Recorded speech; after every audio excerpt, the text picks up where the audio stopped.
pode entrar no Brasil Business Network com o rei do networking, Tom Rioch.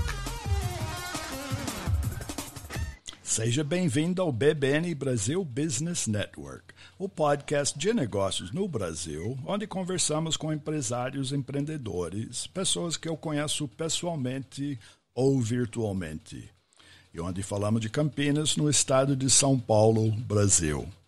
Eu sou Tom Rioch, um americano com muitos anos no Brasil e conhecido como o rei do networking, palestrante sobre networking, networking feminino e o autor do livro Seja Executivo e Não Executado. O podcast é uma forma de networking, de conectar pessoas.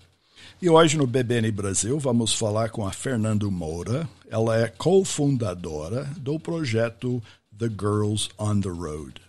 Ela é advogada, consultora em gestão de projetos, ex-triatleta, apaixonada por culinária, e Fernanda sempre foi cidadã do mundo, competindo ou trabalhando.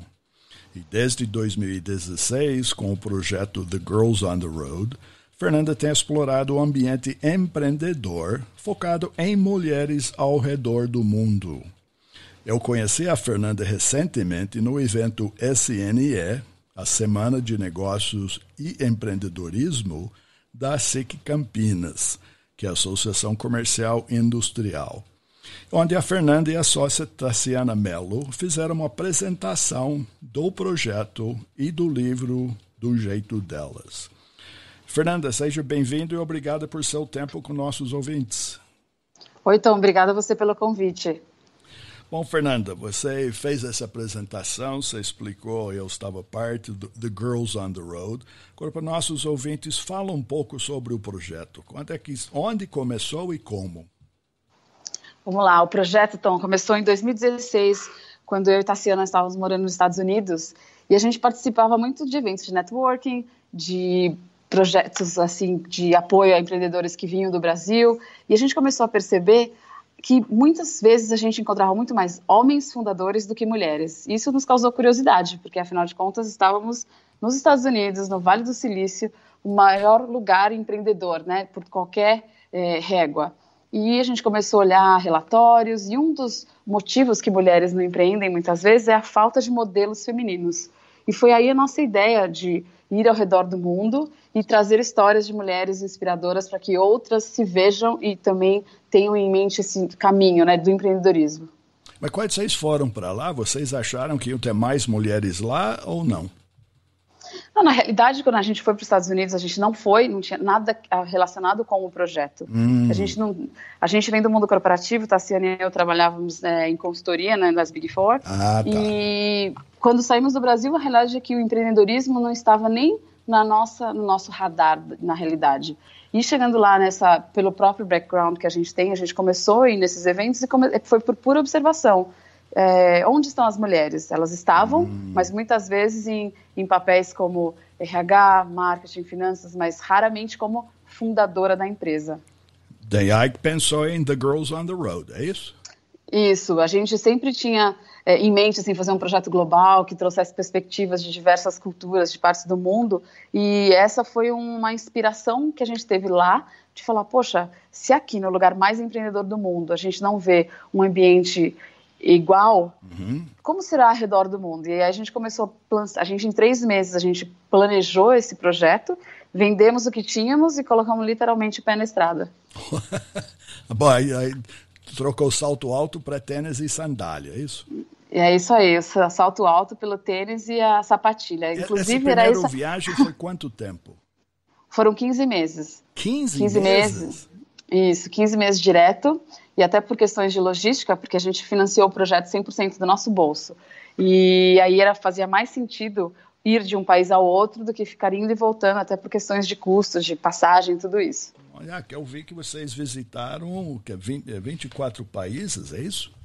Isso, foram 24 países, 5 continentes. Nós começamos nos Estados Unidos, Canadá, México, fomos para a Ásia.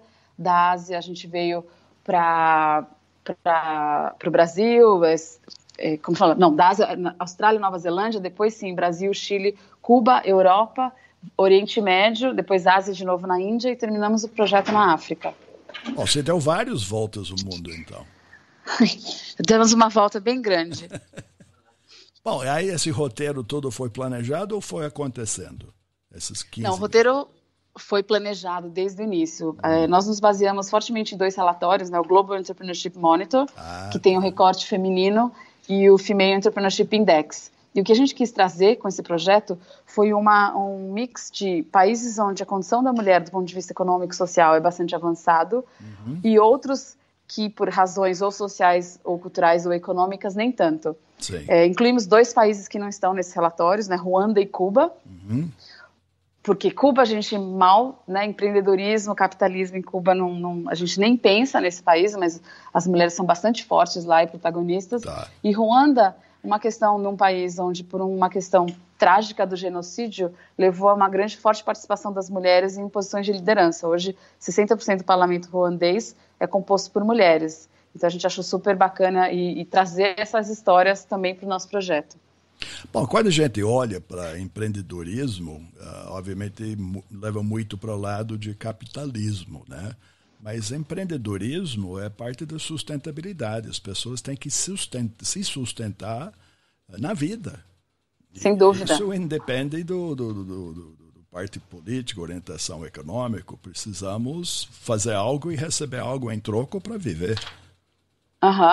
E isso é curioso, porque até quando a gente conversa, quando a gente fala em mulheres, né, eu acho que a mulher, mesmo que ela tenha um trabalho full-time numa empresa, dependendo da região do mundo, ela vê no empreendedorismo também uma necessidade de complementação de renda familiar. E a gente escutou isso principalmente, por exemplo, na África, que não tem como você só pensar no seu trabalho formal, porque não necessariamente você vai ser paga todo mês, tem questões, às vezes, se você trabalha para o governo, de ficar sem o salário, e eu acho que a mulher tem sempre essa grande preocupação de prover para a família, para as crianças, retribuir para a comunidade. Então é uma orientação muito forte de sustentação também.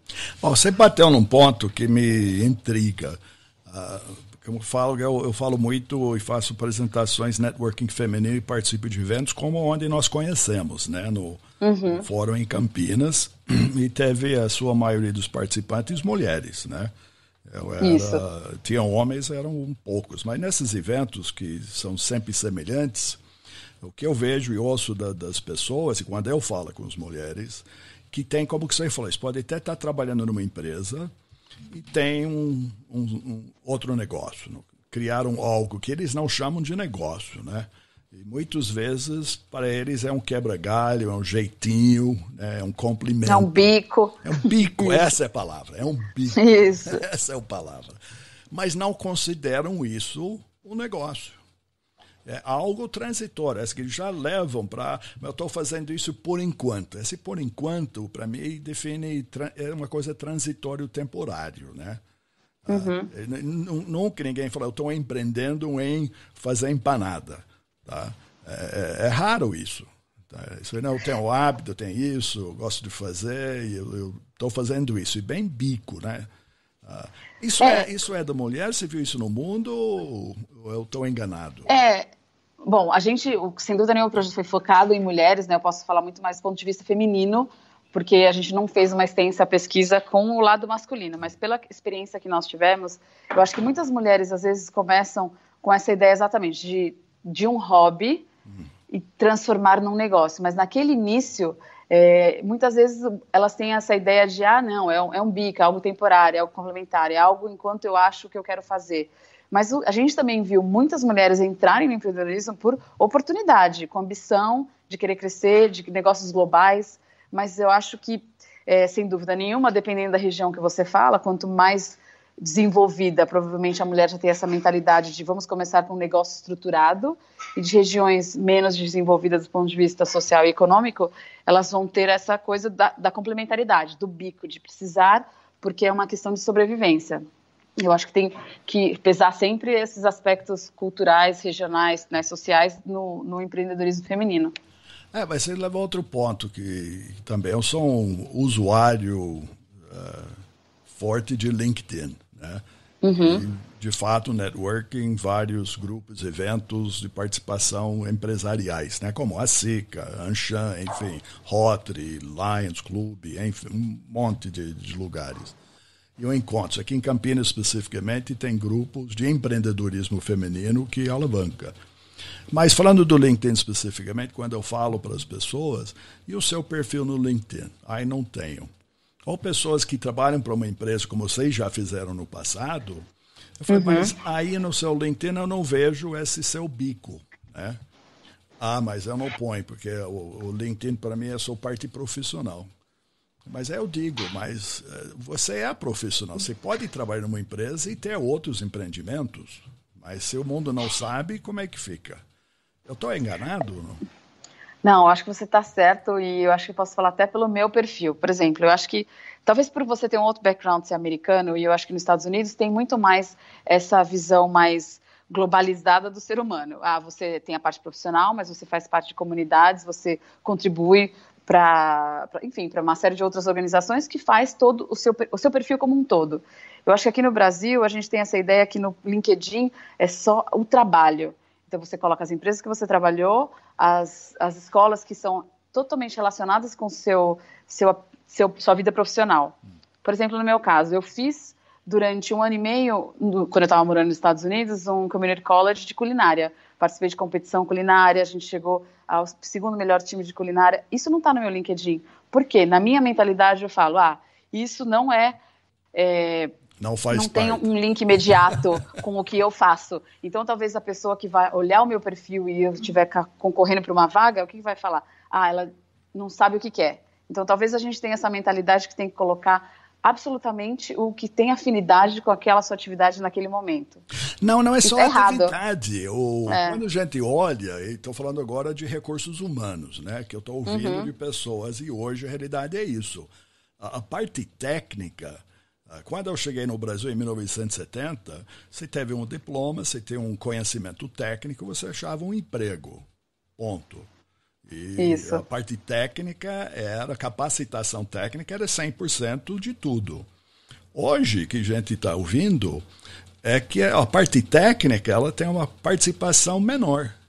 O que as empresas querem hoje são pessoas que sabem se relacionar, que sabem esse lado que chamam soft, né? E esse soft pode ser culinária, pode ser atleta, vocês sabem. Tá? Você entende outros aspectos da vida, além do parte técnica, além de ser advogada. Tá? Sem dúvida. Então, tudo isso faz parte do ser. E eu acho que isso, cada vez mais as pessoas estão ficando alertas, né? Porque você tem uma série de habilidades que, ainda que não sejam relacionadas no mundo do seu trabalho atual, você pode trazer isso dos seus hobbies, dos seus relacionamentos sociais. Por exemplo, a gente viu isso muito quando a gente falou com empreendedoras mães. Sim. Mas eu sou mãe e agora eu vou ficar um tempo fora do trabalho, mas todas as suas habilidades soft envolvidas, né, na criação, na gestão desse novo ser humano são extremamente importantes quando você olha para o trabalho. A questão da flexibilidade, da resiliência, né, da negociação, tudo isso que você tem no seu dia a dia que é totalmente permeável com o ambiente de negócio. Você falou de ser mãe. Eu conheço mulheres que têm um negócio culinária, né? Gourmet, fala de nutrição, como bem alimentar os filhos, porque é uma realidade. Ela se formou na parte de nutrição, tem crianças, vive com mães das escolas e criou realmente um negócio específico de nutrição para crianças, né? Tem até um livro que chama Brincando de Comer. Então, mas no início não achou que isso era um negócio, tá? Mas quanto mais você está envolvido, você deve ter aprendido muito correndo, eu acho. Sem dúvida. Eu competi no triatlon durante 10 anos e toda a questão da disciplina, do foco, da resiliência, né, de você tentar melhorar os seus próprios limites, ainda mais o triatlon por ser um esporte individual, de você se motivar o tempo inteiro. Você não está numa equipe onde você tem a equipe no treino, mas ali na hora da competição é você com os seus pensamentos. Então, eu acho que isso é muito também traduzido no mundo corporativo, onde você tem que superar limites o tempo inteiro. Você tem que se focar no que você quer, onde você quer chegar, o seu próprio crescimento profissional e não esperar tanto que os outros vão falar o que você tem que fazer. Quantas pessoas você conheceu em eventos esportivos? Nossa, eu não sei quantificar, mas centenas, provavelmente, porque foram 10 anos mais do que viajando. na vida corporativa, né? Sem dúvida, muito mais. Porque numa competição, você já tem, não só aqui em São Paulo, eu competia em Santos, em Campinas, ou no Rio, ou em outros países, e você tem todo esse networking que você faz. Mas como você falou agora há pouco, eu tinha muito essa vida separada. Uma coisa é o esporte, outra coisa era a minha vida profissional. Não migrava de um lado para o outro tão facilmente. Então, caixinhas diferentes, né? Caixinhas diferentes. No projeto, que a gente percebe também essa questão do soft, é um projeto que eu e a Tassiana resolvemos empreender, né, o nosso empreendimento. Sim. E sem dúvida nenhuma a gente teve uma série de skills que a gente teve que desenvolver durante esses 15 meses que a gente não necessariamente tinha nas vidas corporativas, né? A questão da gestão financeira de todo o projeto, a questão logística, a questão também de contatar essas empresas e empreendedoras, ver a questão de segurança, como que eram as duas mulheres transitando, não necessariamente sempre em áreas tão seguras. Sim. Uma série de habilidades softs que a gente já trouxe do projeto para a nossa vida profissional. Essas mesmas preocupações que você falou de vocês dois e seu projeto, você viu isso com as mulheres do mundo inteiro? As preocupações são as mesmas? Sim, era uma curiosidade até no início do projeto que a gente pensava o seguinte: como que serão essas dificuldades que as mulheres enfrentam no empreendedorismo? Será que são diferentes de acordo com o país ou não? E o que a gente percebeu é que muito das dificuldades, das preocupações que elas têm são as mesmas, independente se você está em Ruanda, na França, no Brasil, na Coreia. A questão é do ambiente, né? O ambiente que vai ser mais amigável, que vai ter mais recurso, onde ela teve um background mais privilegiado ou menos, que vai impactar da maneira que ela lida com esses desafios. Quando a gente está falando, por exemplo, de mulher, a gente sabe que a mulher ainda é a principal caregiver, né? Ela é vista como ela que vai cuidar dos filhos, ela que vai cuidar da casa, ela vai cuidar dos pais mais velhos. Então, sobra muito pouco tempo. E isso a gente está falando, nos 23 países, a gente vai dar uma exceção para a Noruega, que a gente já percebe uma participação masculina dos países que a gente visitou muito mais forte. Mas a questão do financiamento, de você... Como hoje a gente olha, a grande maioria dos investidores é homem. Então, é natural que homens vão olhar para negócios que têm mais fit e eles são mais conhecedores do assunto, com melhores olhos para investir. Então, quando você vê uma empreendedora na Índia que está criando uma máquina, como a gente falou no evento, para fazer absorventes femininos em pequena escala, em pequeno custo, para o homem, muitas vezes investidor, aquilo não tem apelo, porque ele não entende do negócio, apesar do potencial de mercado ser enorme, né? Quantas mulheres vão se beneficiar daquilo, ele prefere investir num negócio que seja mais afim com o que ele está vendo no dia a dia dele. Isso volta a uma questão também global que a gente vê, a falta, não só no Brasil, no mundo inteiro, a falta de participação de mulheres em conselhos de empresas, né? Da liderança das corporações. Então, vou chamar essa falta ou diferença de sensibilidade para a realidade, né, de uso, de consumo, isso é muitas coisas. O homem não tem. Eu acho que a mulher tem cada vez mais tem em mente que ela tem que sim fazer parte de redes, de mesas onde as decisões são tomadas. Sim. Sejam em conselhos de empresas, sejam em empresas né, Fortune 500, ou também na questão de investimentos. Você tem dinheiro, você é uma empreendedora de sucesso, você é uma executiva de sucesso, veja como você pode também investir e colaborar para o universo empresarial feminino, né, se tornar uma investidora. A gente precisa de maior representatividade, porque só assim a gente vai conseguir que mais negócios de mulheres também vão ter relevância e impacto do ponto de vista de networking. Legal. Agora vocês transformaram esse seu projeto num livro, né? O livro é Do Jeito Delas, não é isso? Então, isso. Vocês compilaram essa viagem? Então, o nosso projeto inicialmente nasceu como um documentário, né, de trazer a história e falar sobre empreendedorismo global nas vozes dessas mulheres. Quando a gente começou a perceber, a gente entrevistou mais de 300 mulheres, era muito conteúdo e que, sem dúvida, não tinha a menor chance de ficar só no documentário. E foi aí que surgiu também a ideia, no meio do projeto, a questão do livro. O livro traz aproximadamente 120 histórias de mulheres desses 24 países, conta um pouco do ambiente de negócios e cultural de cada um deles e a nosso percurso nessa jornada durante os 15 meses. E o livro Do Jeito Delas, a inspiração do nome, é muito do que a gente fala não tem um molde que todo mundo tem que empreender dessa forma. Cada pessoa tem o seu jeito, o que ela quer, a sua ambição, onde ela quer chegar, a sua divisão de horário pessoal e profissional. Então, do jeito delas, é muito disso. Elas empreendendo nos seus próprios termos. E o ambiente cultural é fundamental nisso também, de como você quer liderar o seu negócio e desenvolver.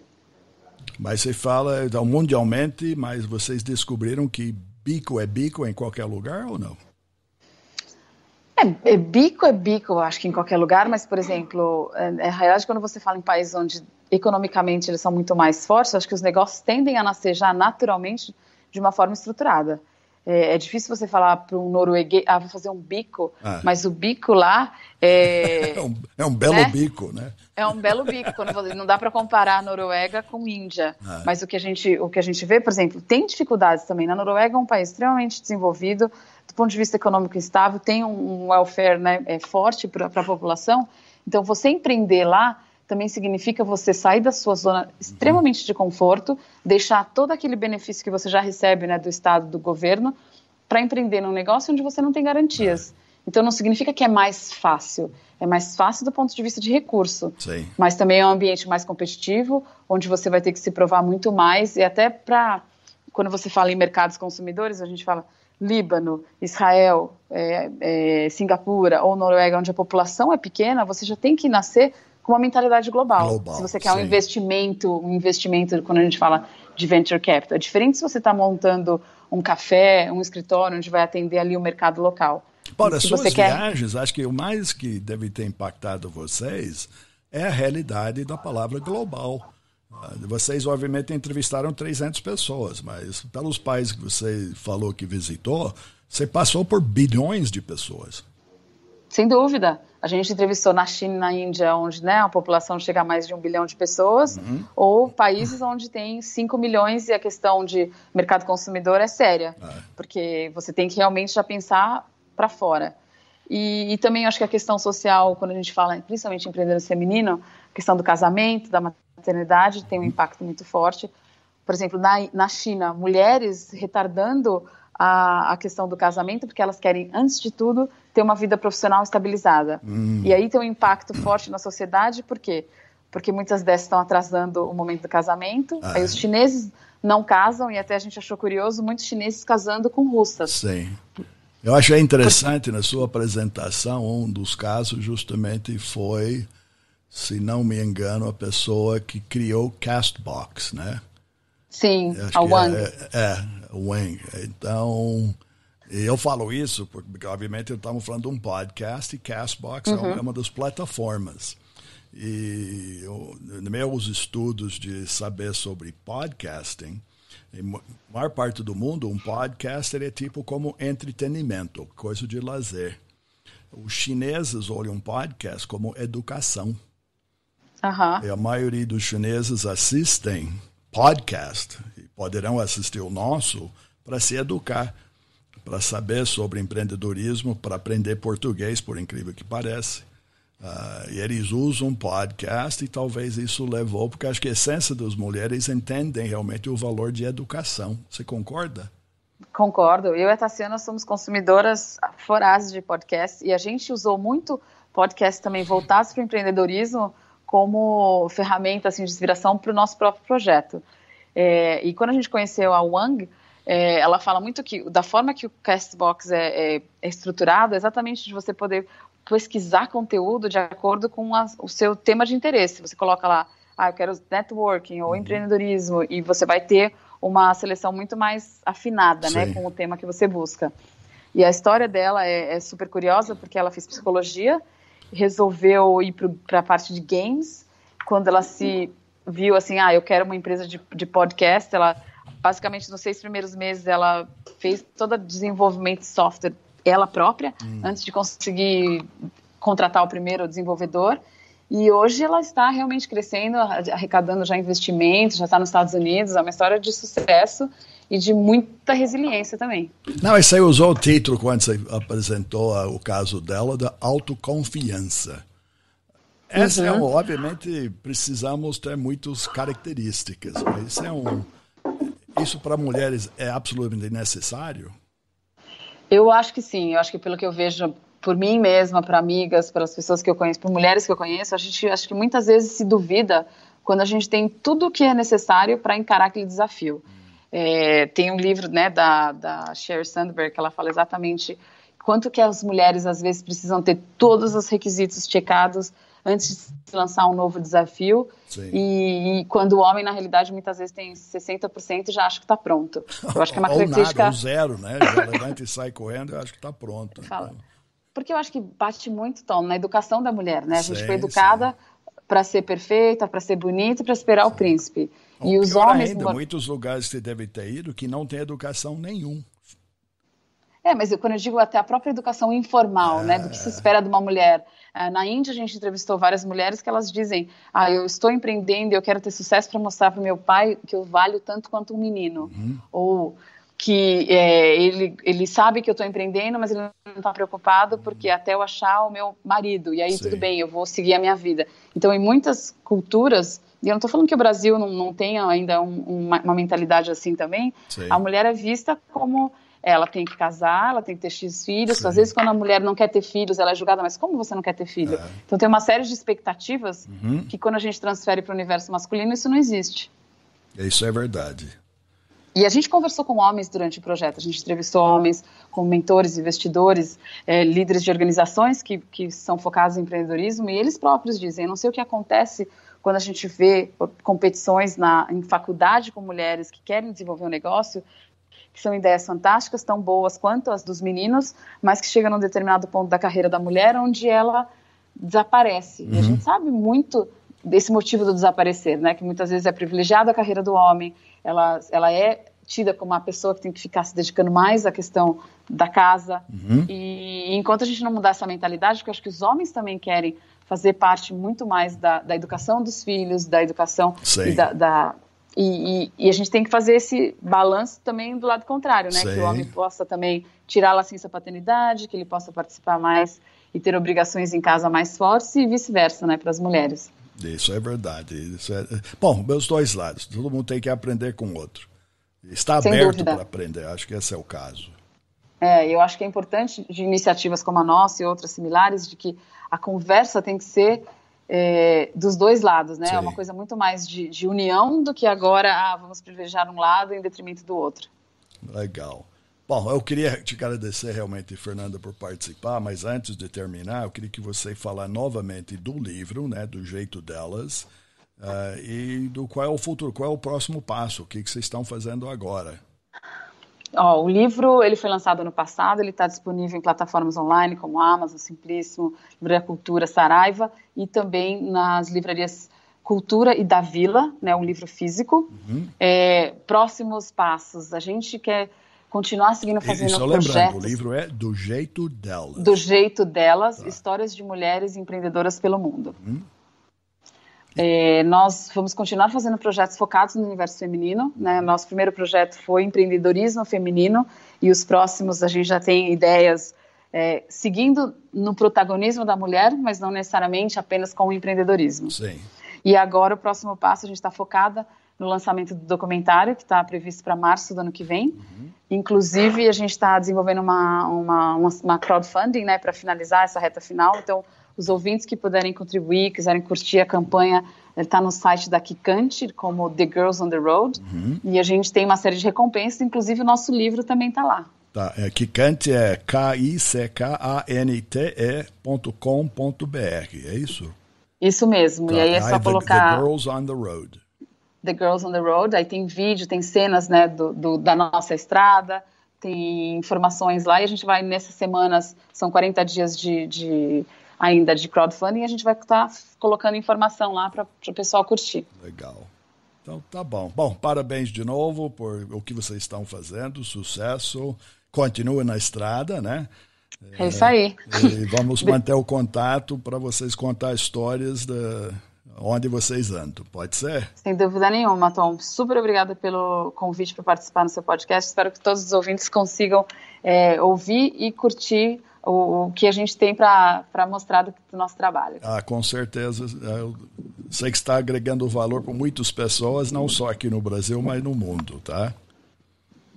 Isso aí, super obrigada. Tá bom. E gostaria também de convidar nossos ouvintes para visitar o site bbnbrasil.com, onde você vai achar o podcast com Fernanda Moura e links para o perfil dela, e o link no LinkedIn e também do site thegirlsontheroad.com.